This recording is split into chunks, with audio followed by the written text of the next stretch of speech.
Ayyaanni cuuphaa bara kana magaalaa Finfinnee hurufa boombiitti bifa kanaan kan kabajamaa jiru. Sirna cuuphaa kana eebbisuudhaan kan jalqabsiisan Paatriyaarkii mana amantaa Ortodoksii Tawaahidoo Itoophiyaa Abuune Maatiyaasidha. Hordoftoonni amantaa Ortodoksii kumaatamaan lakkaa'aman sirna cuuphaa kana irratti qooda fudhachaa jiru.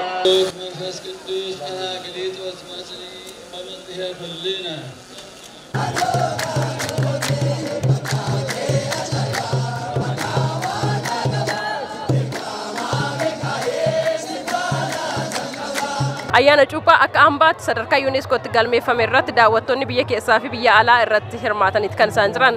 Daawwattoota biyya keessaa fi biyya alaa irraa dhufan akkasumas abbootii amantaa fi hordoftoota amantichaa bakka ayyaanni kun kabajamutti argine haasofsiisne akka jiranitti ayyaanni cuuphaa bara 2015 yeroo itti nageenyi kaaba Itoophiyaatti bu'eetti kabajamuunsaa adda taasisa jechuudhaan nageenyi guutuu biyyattiitti akka argamuuf walitti bu'iinsi kallattii lixa Oromiyaatiin jiru karaa nagaadhaan akka xumuramu gaafatanii jiru.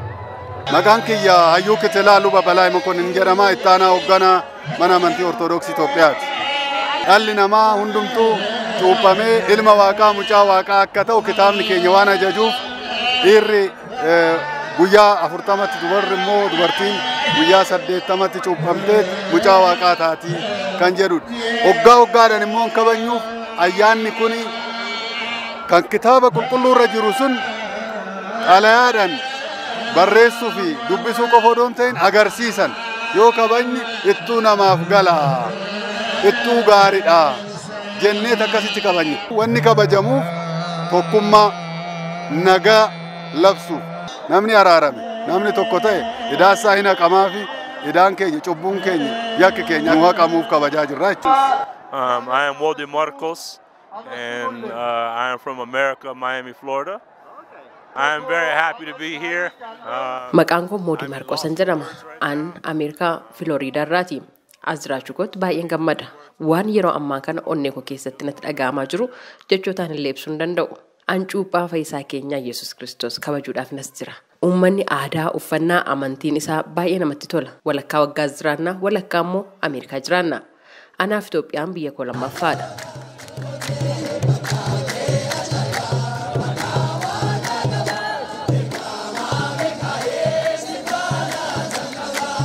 Sirna ayyaaneffannaa ayyaana cuuphaa guyyaa har'aa irratti Paatriyaarkiin mana amantaa Ortodoksii Tawaahidoo Itoophiyaa Abuune Maatiyaas ergaa dabarsaniin እግዚአብሔር ሰውን ለማዳን በዚህ ሁኔታ ሲገለጥ ሰዎች Waaqayyo nama fayyisuuf yeroo akkasitti mul'atu nuti namoonni deebii mul'achuu Kiristoosiif maal deebisne hanga ammaatti kallattiin nuti deemaa turre galmi isaa daandii waaqaarraa adda ta'ee argameera.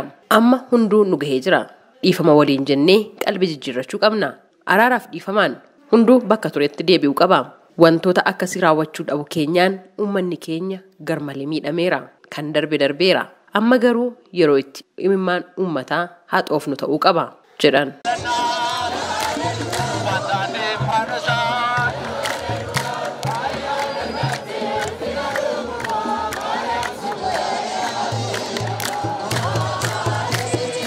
Ayyaanni cuuphaa bara kana magaalaa Finfinnee hurufa boombii dabalatee guutuu biyyattii bakkeewwan adda addaatti sirnoota garaagaraatiin kabajamaa akka oole odeeffannoon bakka adda addaatti arganne ni mul'isa. Gabaasa sagalee Ameerikaatiif Tsahaay Daamxoo Finfinneerra.